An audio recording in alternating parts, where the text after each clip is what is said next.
ব্যবসা বাণিজ্যের বিশ্লেষণে ডিবিসি নিউজের নিয়মিত আয়োজন ইসলামী ব্যাংক তালিখাতায় সবাইকে স্বাগত জানাচ্ছি আমি হিমাদ্রি রাহা। দর্শক, বাংলাদেশের শিক্ষা ব্যবস্থা প্রতি বছর লাখ লাখ তরুণ তরুণীকে উচ্চশিক্ষার সনদ তুলে দিচ্ছে, কিন্তু দুঃখজনক হলো সত্য, এই শিক্ষিত জনগোষ্ঠীর বিশাল অংশ কর্মসংস্থান লাভে ব্যর্থ হচ্ছে। স্বাধীনতার 5 দশকেরও বেশি সময় পর দেশের অর্থনৈতিক প্রবৃদ্ধি যখন আকাশ ছোঁয়া, তখন শিক্ষিত বেকারের এই লাগামহীন বৃদ্ধি গভীর সামাজিক ও অর্থনৈতিক সংকটে রূপ নিয়েছে। শিক্ষায় রাষ্ট্রের ও জনগণের বিপুল বিনিয়োগ সত্ত্বেও এই বিশাল জনশক্তিকে উৎপাদনশীল কাজে যুক্ত করতে না পারাটা দেশের ভবিষ্যতের জন্য নীরব হুমকি বলা যায়। দর্শক, এসব নিয়ে তালিখাতার আজকের আলোচনার বিষয় শিক্ষিত বেকারত্বের সমাধান কি। আলোচনা করতে আমাদের সাথে আজকে ভার্চুয়ালি যুক্ত আছেন ঢাকা বিশ্ববিদ্যালয়ের ডেভেলপমেন্ট স্টাডিজ বিভাগের অধ্যাপক ডক্টর মোহাম্মদ আবু ইউসুফ, এবং সাথে যুক্ত আছেন অস্ট্রেলিয়া বাংলাদেশ বিজনেস ফোরামের প্রতিষ্ঠাতা সভাপতি আব্দুল খান রতন। আপনাদের দুজনকে স্বাগত ইসলামী ব্যাংক তালিখাতায়। শুরুতেই ডক্টর মোহাম্মদ আবু ইউসুফ, যেমনটি বলছিলাম, আসলে শিক্ষিত বেকারের হারটা বেড়ে চলেছে এবং দিনে দিনে সেটা আসলে লাগামহীন। ডক্টর আবু ইউসুফ, আসলে কারণটা কি বলে মনে করছেন আপনি? জি, ধন্যবাদ। গতকালকেই আমাদের যে গবেষণা প্রতিষ্ঠানটি আছে, research and policy integration for development, rapid আয়োজনে একটি আমরা সেমিনারও করেছি, এখানে একটি পেপারও তৈরি করেছি। আসলে কানেকশনটা যে আমাদের এমপ্লয়মেন্টের সাথে আমাদের যে আমরা যে এডুকেশন দিচ্ছি সেটার আসলে কানেকশনটা কি, বা আমাদের যে গ্রোথ হচ্ছে সেই গ্রোথের কথা আপনি যেটা বললেন, এই গ্রোথটা সাথে আমাদের এমপ্লয়মেন্টের যে কানেকশন, তো আমরা দেখতে পাচ্ছি যে এই গ্রোথ হয়তো হচ্ছে আমাদের, কিন্তু এই গ্রোথটা এমপ্লয়মেন্ট ফোকাস হচ্ছে না। মানে এমপ্লয়মেন্ট ফোকাস যদি গ্রোথ দরকার, এমপ্লয়মেন্ট ফোকাস ডেভেলপমেন্ট দরকার, কিন্তু আমরা সেই জায়গাতে অর্থাৎ রেডিনেসটা, আমরা হয়তো গ্র্যাজুয়েট প্রডিউস করছি। আপনি জানেন যে প্রত্যেক বছর 2.2 মিলিয়ন, দ্যাট ইজ 22 লাখের মতো আমাদের নতুন লেবার মার্কেটে প্রবেশ করে। তো এর মধ্যে হয়তো 1.5 থেকে 2 লাখ আমরা পাবলিক এবং প্রাইভেট সেক্টর মিলে এমপ্লয়মেন্টের অ্যারেঞ্জ করা যায়, আর 8 থেকে 10 লাখ এরকম ওভারসিজ এমপ্লয়মেন্ট, দো মেজরিটি হচ্ছে আনস্কিল, সেমি স্কিল, তারপরেও তারা ওভারসিজে যাচ্ছে, আর বাকিরা দেখা যাচ্ছে যে ইনফর্মাল ইকোনমিতে। এবং আপনি দেখবেন আমাদের 85% হচ্ছে আমাদের টোটাল লেবার ফোর্সের ইনফর্মাল ইকোনমিতে। আবার অন্যদিকে যদি দেখেন, আমাদের যে বড় যে 3টা খাত আছে, ম্যানুফ্যাকচারিং, এগ্রিকালচার এবং সার্ভিস সেক্টর, সেখানে দেখা যাচ্ছে যে এগ্রিকালচারের কন্ট্রিবিউশন জিডিপিতে যদিও 11%-এর মতো, কিন্তু এমপ্লয়মেন্টের হাফ হচ্ছে এগ্রিকালচার। এখন পর্যন্ত আমরা এগ্রিকালচার ফোকাস। আবার ইন্ডাস্ট্রির কথা যদি চিন্তা করেন, তো সেখানে হয়তো আমাদের 30-32% আমাদের জিডিপিতে কন্ট্রিবিউট করছে, কিন্তু এমপ্লয়মেন্ট কিন্তু সেই হারে আসলে কন্ট্রিবিউট করছে না।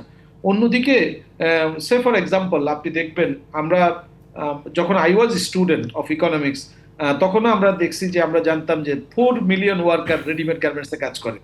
তখন যে এক্সপোর্ট হতো, এখন তো বহুগুণ এক্সপোর্ট, আমরা অ্যারাউন্ড $40 বিলিয়ন আমরা রেডিমেড গার্মেন্টস থেকে পাই। এখনো আমরা বলছি যে 4 মিলিয়ন ওয়ার্কার রেডিমেড গার্মেন্টসে কাজ করছে। তার মানে হচ্ছে আমরা যেই হারে যে সেক্টরগুলো বিকশিত হয়েছে সেই হারে আমাদের এমপ্লয়মেন্টটা হয়তো হয়নি। কারণ হচ্ছে এমপ্লয়মেন্টের ক্যারেক্টারিস্টিক্স গুলো চেঞ্জ হয়ে গেছে। আপনি যদি ওভারসিজ এমপ্লয়মেন্টের কথা বলেন, এখানে আমাদের রতন ভাই আছেন অস্ট্রেলিয়া থেকে, ওনারা আপনি দেখবেন প্রত্যেকটা দেশেরই একটা ইকোনমিক ক্লাসিফিকেশন আছে, যে আসলে তার দেশের মধ্যে কোন ধরনের জবের অপরচুনিটি আছে। তো সেই হারে আমরা যদি এরকম কতগুলো দেশকে যদি আমরা ওভারসিজ মাইগ্রেন্ট ওয়ার্কার, যেহেতু ওয়ান অফ দ্য এভিনিউ, এবং রেভিনিউ হচ্ছে মানে আমাদের রেমিটেন্স হচ্ছে one of the life line of our economy, আমরা এই অর্থ বছরেও আমরা $30 বিলিয়ন মতো আমরা রেমিটেন্স পেয়েছি। কিন্তু আমরা এই যে আমরা বলছি যে ওভারসিজ মাইগ্রেন্ট ওয়ার্কার্সরা, এই যে অনেকগুলো দেশের যদি আমরা একটু ইকোনমিক ক্লাসিফিকেশন গুলো দেখি, যেমন ফর এক্সাম্পল এখন জাপানিজরা শুনতে পাচ্ছি তারা তাদের হেলথ ওয়ার্কার বা এরকম কাজ করার কেয়ার গিভার জন্য তারা 1 লাখ কেয়ার গিভার নিবে। এখন আর উই রেডি? আপনি হয়তো বলতে পারেন ভাই আমার এখান থেকে নেন, কিন্তু তারা তো নিবে অন্তত ইন্টারন্যাশনাল স্ট্যান্ডার্ড ইন্টারন্যাশনালি সার্টিফাইড এরকম একটা প্রতিষ্ঠান থেকে আপনি কেয়ার গিভার তৈরি করছেন কিনা।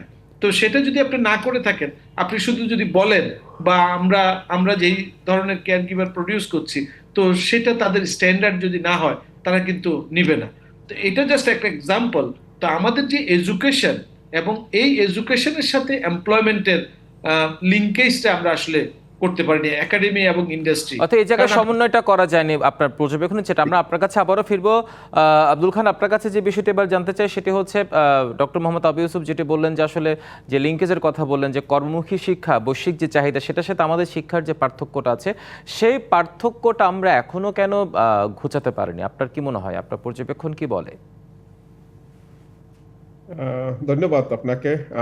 আমার পর্যবেক্ষণ যেটা বলবো, যে ভাই আবু ইউসুফ ভাই যেটা বলতেছিলেন, যে আমাদের দেশের যে বাংলাদেশের যে এডুকেশন লেভেল বা এডুকেশনের যে কারিকুলামটা আমার মনে হচ্ছে যে এটা ইন্টারন্যাশনাল মানের না।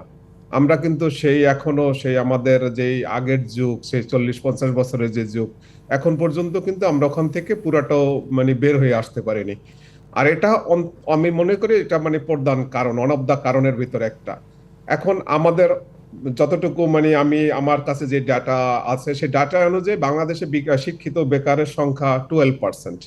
এটা ইন্টারন্যাশনাল মানের মানে অনেক হাই আমাদের বাংলাদেশের প্রেক্ষাপটে।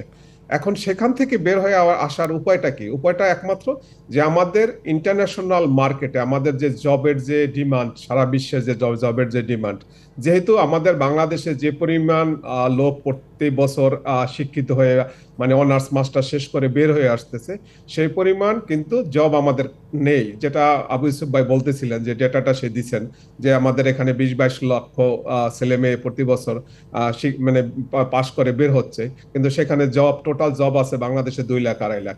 তাহলে বাকি যে মানে আমাদের যে ইউথ ফোর্সটা আছে সেটা কোথায় যাবে? আর সেটা যদি আমরা বিট করতে চাই, তাহলে কিন্তু আমাদের ইন্টারন্যাশনাল লেভেলটাকে আমাদের কারিকুলামে নিয়ে আসতে হবে। কর্মমুখী শিক্ষাটার মান আমাদেরকে বাড়াতে হবে। আমরা শিক্ষিত হচ্ছি ঠিকই, কিন্তু আমরা কিন্তু শিক্ষার সাথে চাকরির যে বাজার, বর্তমান বিশ্বের যে ডিমান্ড, সেই ডিমান্ডটা কিন্তু আমরা ফুলফিল করতে পারছি না। এখন দেখা যায় এখন আমাদের অস্ট্রেলিয়ার এডুকেশন লেভেলটা কিরকম। এখানে দেখা যায় যে একটা ছেলে মেয়ে যখন ইয়ার 10 পর্যন্ত পড়ছে, ইয়ার 10 থেকে তারা কিন্তু ইউনিভার্সিটি যায় না। ইয়ার 10 থেকেই তারা বিভিন্ন কার্পেন্টারি জব, ইলেকট্রিশিয়ান, বিভিন্ন টেপে ঢুকে যেতে যাচ্ছে। তারা ওভার 2 বছরের ভিতরে তারা সেই এডুকেশন শেষ করে তারা কিন্তু জব মার্কেটে বের হয়ে যাচ্ছে। যারা ইউনিভার্সিটিতে যাচ্ছে তারা কিন্তু 3-4 বছর ইউনিভার্সিটি করার পরে তারা কিন্তু জব অটোমেটিক্যালি কিন্তু জব পাচ্ছে তারা। কারণ জবের সাথে আমাদের যে অস্ট্রেলিয়ার যে শিক্ষা ব্যবস্থা, তার একটা সামঞ্জস্য আছে। বাংলাদেশে সেই সামঞ্জস্যটা যদি আমরা তৈরি করতে না পারি, তাহলে কিন্তু আমাদের যে গ্যাপটা কিন্তু সব সময় থেকে যাবে। এই কারণে আমাদের মানে জবের এখানে আমি দেখি অনেক যারা অনেক আমাদের বাংলাদেশে, বিশেষ করে আমি বলবো যেমন ডক্টর সবুর খান, ড্যাফোডিল ইউনিভার্সিটির চেয়ারম্যান, অনেক সময় তার বক্তব্যে আমি শুনি যে সব সময় তাগিদ দেয় যে এন্টারপ্রেনার তৈরি করার জন্য।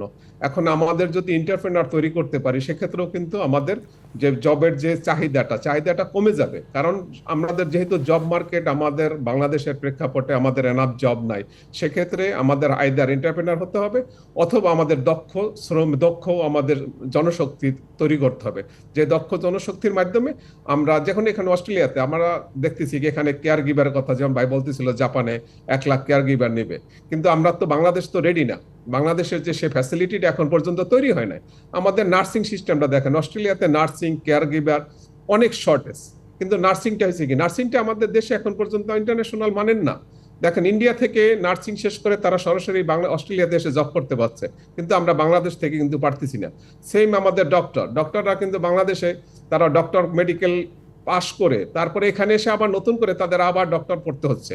অনেক ক্ষেত্রে অনেকে ডক্টর হয়ে অস্ট্রেলিয়াতে এসে তারা কিন্তু শেষ পর্যন্ত ডক্টরি পেশায় তারা অর্থাৎ আমাদের এখানে যে অর্জিত জ্ঞান সেটা সেখানে প্রাথমিক জ্ঞান বলে সেটাকে সেখানে তারা নিচ্ছে আর কি। অর্থাৎ এই জায়গায় আমাদের হয়তো আরো উন্নতি করার সুযোগ আছে। ঘাটতিগুলো কোন জায়গায় আমরা সেটা নিয়েও আলোচনা করব, তার আগে আমরা একটা ছোট্ট বিরতিতে যেতে চাই। দর্শক, ব্যবসা বাণিজ্যের বিশ্লেষণ নিয়ে ডিবিসি নিউজের নিয়মিত আয়োজন ইসলামী ব্যাংক তালিকাতে একটি বিরতি নিচ্ছে, সাথেই থাকুন। ব্যবসা বাণিজ্যের বিশ্লেষণ নিয়ে ডিবিসি নিউজের নিয়মিত আয়োজন ইসলামী ব্যাংক তালিকাতে আবারও স্বাগত জানাচ্ছি আপনাদের। আমাদের আজকের আলোচনার বিষয় শিক্ষিত বেকারত্বের সমাধান কি। আমরা ফিরছি আলোচনায়। বিরতির আগে যেমনটি আমরা আলোচনা করছি বলছিলাম আসলে আমাদের দেশের যে প্রথাগত শিক্ষা পদ্ধতি সেটার সাথে বিদেশে যে শিক্ষা পদ্ধতি এবং সেই অনুযায়ী যারা কর্মজীবনে প্রবেশ করে তাদের আসলে চাহিদার পার্থক্যটা কোন জায়গায়। ডক্টর মোহাম্মদ আবু ইউসুফ, আপনার কাছে এবার যে প্রশ্নটি রাখতে চাই সেটি হচ্ছে এই যে আমাদের দেশের প্রথাগত যে শিক্ষা পদ্ধতি সেই অনুযায়ী আমরা বৈশ্বিক বাজারের সাথে চাহিদার যে বাজারটি আছে সেটার সাথে সম্পর্ক রেখে কেন আমরা সে জায়গায় এখনো যেতে পারছি না শিক্ষাগত জায়গায়? জি, আমরা যদি একটু উচ্চ শিক্ষার দিকে তাকাই, আমাদের ধরেন প্রায় 60টার মতো পাবলিক ইউনিভার্সিটি আছে, 114-15টার মতো প্রাইভেট ইউনিভার্সিটি আছে। এখানে অস্ট্রেলিয়ার থাকেন ভাই, জিজ্ঞেস করেন এবং যে সেই অস্ট্রেলিয়াতে বিশ্ববিদ্যালয় থেকে লক্ষ লক্ষ সার্টিফিকেটও কিন্তু আমরা দিচ্ছি প্রত্যেক বছর পাচ্ছি। ওই অস্ট্রেলিয়াতে কয়টা ইউনিভার্সিটি আছে ওনাকে জিজ্ঞেস, উনি ওনার বক্তব্যে নিশ্চয়ই বলবেন। এই যে আমরা মনে করেন প্রায় জেলায় জেলায় ইউনিভার্সিটি খোলার, মানে আসলে আমরা কোয়ালিটির চেয়ে কোয়ান্টিটি দিকে আসলে আমাদের নজর ছিল না, এটা হয়তো শিক্ষাকে সহজীকরণের একটা পথ বলা যায়, কিন্তু সহজ করছি কিন্তু আমরা সহজীকরণ মানটা কোন জায়গায় আছে সেটা নিয়ে প্রশ্ন থাকতে পারে। কোয়ালিটিকে তো আপনি কম্প্রোমাইজ করতে পারেন না। সে ফর সেটাই। এক্সাম্পল, আমাদের একটা উদ্দেশ্য ছিল বিজ্ঞান ও প্রযুক্তি বিশ্ববিদ্যালয়। আপনি খেয়াল করে থাকবেন আমাদের মনে হয় 13টার মতো 12-13টা বিজ্ঞান ও প্রযুক্তি বিশ্ববিদ্যালয়। এখন বিজ্ঞান ও প্রযুক্তি বিশ্ববিদ্যালয়ে যদি আপনি জেনারেল সাবজেক্টে অনার্স মাস্টার্স দেন, তাহলে তো আমি জেনারেল ইউনিভার্সিটি, কুমিল্লা ইউনিভার্সিটি আর নোয়াখালী বিজ্ঞান ও প্রযুক্তি বিশ্ববিদ্যালয়, পাশাপাশি দুইটা ইউনিভার্সিটি। মানে বিশেষায়িত বিশ্ববিদ্যালয় তাহলে পার্থক্য কি? এইটাই, তাহলে আমি যে রিসোর্সটা এখানে আমরা বলি স্টেম সাবজেক্ট, এখনকার যে আপনার সায়েন্স, টেকনোলজি, ইঞ্জিনিয়ারিং, ম্যাথমেটিক্স, সারা ওয়ার্ল্ড ওয়াইড এখন স্টেমস এর ফোকাস করছে।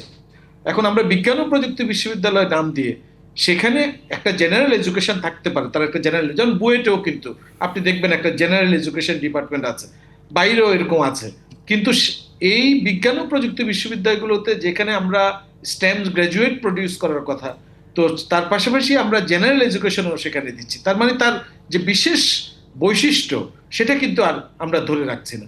আপনি দেখেন 3টা ইউনিভার্সিটি, আমার বাড়ি যেহেতু চাঁদপুরে, চাঁদপুর বিজ্ঞান ও প্রযুক্তি বিশ্ববিদ্যালয়, কুমিল্লা বিশ্ববিদ্যালয়, নোয়াখালী বিজ্ঞান ও প্রযুক্তি বিশ্ববিদ্যালয়, 3টা বিশ্ববিদ্যালয় পাশাপাশি। চিটং কিন্তু আমাদের খুব বেশি দূরে না।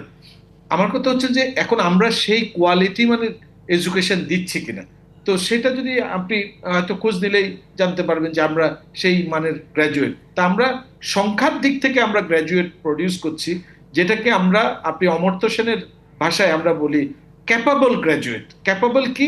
আপনার মার্কেটে যেই ধরনের গ্র্যাজুয়েট দরকার। কারণ আপনি যদি কোনো একজন ইন্ডাস্ট্রিয়ালিস্টকে জিজ্ঞেস করেন বা অ্যাপেক্সের নাসিম মঞ্জুর ভাইকে জিজ্ঞেস করেন, নাসিম মঞ্জুর ভাইকে, যে ভাই আপনার এখানে মিড লেভেলে এই আমাদের আশেপাশের দেশ থেকে কেন কাজ করতেছে, আমাদের এখানে এত ইউনিভার্সিটি থাকতে, উনি আমাকে বলবে যে ভাই আপনি দেন আমাকে সেই মানের, আমি যেই ধরনের গ্র্যাজুয়েট শ্রীলঙ্কা থেকে পাচ্ছি বা অন্য দেশ থেকে পাচ্ছি। আমি জাস্ট একটা এক্সাম্পল দিলাম, আপনাকে কিন্তু মিড লেভেলের প্রচুর আমাদের আশেপাশের দেশের লোকজন এসে এখানে কাজ করছে। তার মানে কি, আমাদের যে ইন্ডাস্ট্রি এবং একাডেমিয়ার যে লিঙ্কেজ সেটা আমরা করতে পারছি না। আমার কাছে যেটি মনে হয় যে আমাদের এই যে এডুকেশন, এবং আপনি দেখবেন এত হেটারোজেনাস এডুকেশন সিস্টেম, আপনি দেখবেন বাংলা, ইংরেজি ভাষা, ইংরেজি মিডিয়াম, কাউমি, ইসলামী, মানে অনেক ধরনের হেটারোজেনাস কিন্ডারগার্টেন, প্রাথমিক শিক্ষা পদ্ধতি, তারপরে যখন মানে একটা মার্কেটে সন্তানের আসে, প্রাথমিক শিক্ষা পদ্ধতির শিক্ষা গ্রহণের পর্যায়টাই বিভিন্ন ভাগে বিভক্ত।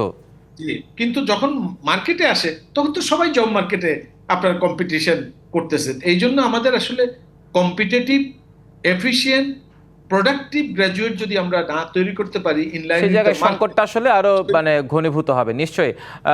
আব্দুল খান রতন, আপনার কাছে যে প্রশ্নটি রাখতে চাই সেটি হচ্ছে, আপনি তো অস্ট্রেলিয়া বাংলাদেশ যে বিজনেস ফোরাম আছে সেটি প্রতিষ্ঠাতা সভাপতি, সেই দেশ বিভিন্ন দেশের তুলনায় আমাদের যে শিক্ষা পদ্ধতি আসলে পার্থক্যটা কোন জায়গায় বলে মনে হয় আপনার কাছে? পার্থক্যটা আবু সাইদ ভাই যেটা বলতেছিল, বাংলাদেশে যে কতটা ইউনিভার্সিটি আছে, আমি অস্ট্রেলিয়া পরিসংখ্যানটা একটু দেই। এখানে টোটাল 42 থেকে 43 ইউনিভার্সিটি আছে সারা অস্ট্রেলিয়াতে। সেটা একটি মহাদেশও বটে। এটা মহাদেশ বটে। এখন এখানে ব্যাপারটা হলো বাংলাদেশে what's the difference between this two countries, কারণ এখানে কারিকুলামটা ডিফারেন্ট। এখানে যেটা জব মার্কেটে যেটা ডিমান্ড আছে সেই সাবজেক্টগুলোই কিন্তু ইউনিভার্সিটিতে শিক্ষা দিচ্ছে, এবং সেটা শিক্ষার সাথে সাথে এখানে কিন্তু হাতে কলমে এডুকেশনের সাথে সাথে হাতে কলমে শিক্ষা দিচ্ছে। এখন এটা থেকে আমাদের বের হওয়ার উপায়টা কি? আমাদের ইন্টারন্যাশনাল কারিকুলামটা মাস্ট ফলো করতে হবে, এবং ফলো করার জন্য সেটা শুধুমাত্র প্রাইভেট ইউনিভার্সিটি বা গভর্নমেন্টের, আমার মনে হচ্ছে যে যেটা দরকার বাংলাদেশের জন্য বড় প্রয়োজন, সেটা হচ্ছে একটা সামঞ্জস্যতা দরকার। Government, private sector, private university, যারা উদ্যোক্তা আছেন, যারা ইনভেস্টর আছেন, তাদের সমন্বয়ে একটা কারিকুলাম তৈরি করা, একটা পরিবেশ তৈরি করা, একটা ডিমান্ড তৈরি করা, যে ডিমান্ড তৈরি করলে যে বাংলাদেশে যে শিক্ষা ব্যবস্থাটা আছে সেই শিক্ষা ব্যবস্থা থেকে আমরা সরে আসতে পারবো। কারণ আমরা যদি সেই শিক্ষা ব্যবস্থা থেকে যদি আমরা সার্টিফিকেট পেলাম, কিন্তু সার্টিফিকেটের যে মূল্যটা যদি না থাকে, সেখানে কিন্তু সেই সার্টিফিকেট দিয়ে আমরা মাত্র শিক্ষিতই হলাম। যেমন দেখা গেছে কি বাংলাদেশে আমি যতটুকু জেনেছি তার ভিতরে আমাদের উচ্চ মাধ্যমিক এবং স্নাতক ডিগ্রিধারী যে আমাদের যারা বের হয়ে আসছে এডুকেশন সেক্টর থেকে, তারাই কিন্তু বেকার বেশি। কারণ হচ্ছে কি, তাদের যে এডুকেশনের যে ধরনটা, সেই এডুকেশনটা যখন জব মার্কেটে যাচ্ছে, যখন ইন্টারভিউতে যাচ্ছে, দেখা গেছে একটা জবের জন্য 100-150 ইন্টারভিউ কল করতেছে, 100 জন অ্যাপ্লিকেশন করতেছে। কিন্তু তখন আর তার সার্টিফিকেটের থেকে, যখন একটা ইউনিভার্সিটি ডিগ্রিধারী একটা ছেলে যখন সেম জবের জন্য সার্টিফিকেট ওখানে জমা দেয়, তখন কিন্তু আর অটোমেটিক্যালি কিন্তু সে যে স্নাতক ডিগ্রিধারী সে কিন্তু অলরেডি ওখান থেকে বাদ পড়ে যায়। এখন আমাদের যেটা মূল কথা, যে আমাদের এখানে দেখা যায় যে বাংলাদেশে যে ভাই যেটা বলতেছিল আবু সাইদ ভাই, যে মেডিকেলের জন্য আলাদা আমাদের টেকনোলজির ইউনিভার্সিটি আছে, কিন্তু সেখানে সাধারণ মানের শিক্ষা হচ্ছে, তাহলে তো আমাদের এত ইউনিভার্সিটির দরকার নেই। যেমন এখানে হচ্ছে কি, অস্ট্রেলিয়াতে আপনি সেম ইউনিভার্সিটিতে আপনি ডক্টরও পড়তেছে, ইঞ্জিনিয়ারিং করতেছে, প্রত্যেকটা সাবজেক্ট এখানে আছে এক ইউনিভার্সিটিতে। এখানে কিন্তু আলাদা করে কোনো মেডিকেল কলেজ বা মেডিকেল বিশ্ববিদ্যালয় কিন্তু অস্ট্রেলিয়াতে নেই। এর কারণটা কি? কারণ আপনি একটা পুরা আপনার একটা মানে এমন একটা শিক্ষা ব্যবস্থা এখানে গড়ে তোলা দরকার যে বাংলাদেশের জন্য, যেটা আমাদের হচ্ছে কি, একসময় দেখা গেছে আমরা প্রযুক্তিগত দিক থেকে অনেক পিছনে ছিলাম, আমরা অনেক কিছু জানতাম না, ডার্কে ছিলাম, অন্ধকারে ছিলাম। এখন তো সবাই অনলাইন খুললে সবকিছু দেখতে পারতেছে। কিন্তু আমার একটা জিনিস আমি কখনোই বুঝে আসে না, যে কেন আমরা এটা থেকে বের হয়ে আসতে পারতেছি না, কারণটা কোথায়? সে কারণটা খুঁজে বের করে যদি আমরা মানে সঠিক সিদ্ধান্তগুলো নেই, তাহলে আমি মনে করি যে বাংলাদেশে যে শিক্ষিত যে বেকারত্ব যে আছে, এটা থেকে আমাদের বের হয়ে আসা সম্ভব হবে। এবং সাথে সাথে স্কিল, আমাদের স্কিল বেসটা তৈরি করতে হবে বাংলাদেশের যারা শিক্ষা মানে যারা আমাদের স্টুডেন্ট আছে। দেখেন নিশ্চয়ই আব্দুল খান রতন এবং মোহাম্মদ আবু ইউসুফ দুজনকে অসংখ্য ধন্যবাদ আজকে আমাদের ইসলামী ব্যাংক তালিকাতে এসে আপনাদের পর্যবেক্ষণগুলো তুলে ধরার জন্য। দর্শক, ব্যবসা বাণিজ্যের বিশ্লেষণী ডিবিসি নিউজের নিয়মিত আয়োজন ইসলামী ব্যাংক তালিকাতে আছে পর্যন্তই। থাকুন ডিবিসি নিউজের সঙ্গেই।